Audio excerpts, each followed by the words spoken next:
La vie chrétienne nécessite quelque chose de profond.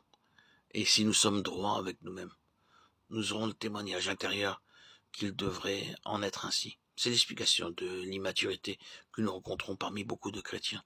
Nous pouvons bien connaître la parole et en apporter l'explication, mais cela correspondra à un enseignement intellectuel ne procédant pas d'une révélation. En règle générale, pour diriger les assemblées, le choix se porte sur des personnes ayant un bon quotient intellectuel. Un maçon aura peu de chance. Prenons garde, ces appréciations viennent de l'homme et non pas de Dieu. Répétons-le, cela implique et nécessite une œuvre profonde. Nous devons être séparés de nous-mêmes afin d'être en constante relation avec le Seigneur Jésus-Christ. C'est la chose primordiale et incontournable.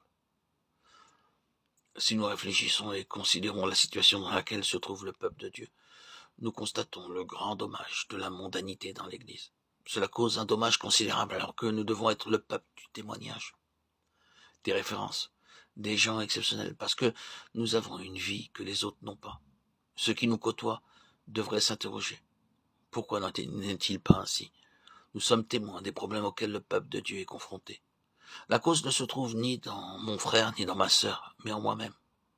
Si nous sommes véritablement séparés, nous ne serons pas arrêtés dans notre marche, parce que l'on peut voir ou entendre.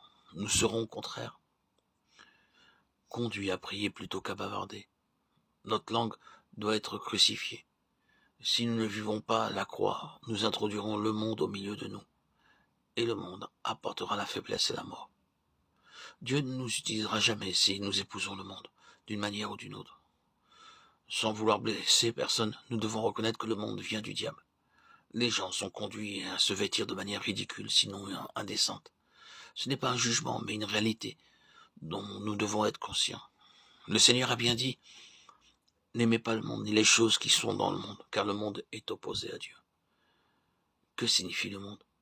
C'est un système spirituel dont le chef est Satan. Il conduit les croyants à faire ce que font les incroyants, au point qu'il est parfois difficile d'identifier un enfant de Dieu d'une autre personne. C'est une grave anomalie.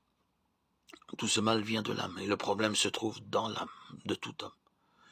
Que devons-nous apprendre?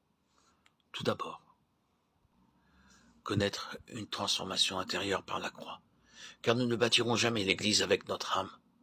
Nous pouvons remplir des salles entières, comme nous le voyons aujourd'hui, faire des appels d'argent pour couvrir les frais, et encore bien d'autres choses.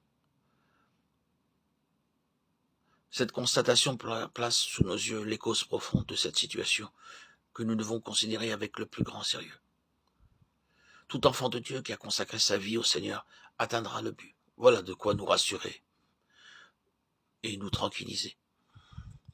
Que le Seigneur nous aide à vivre cela.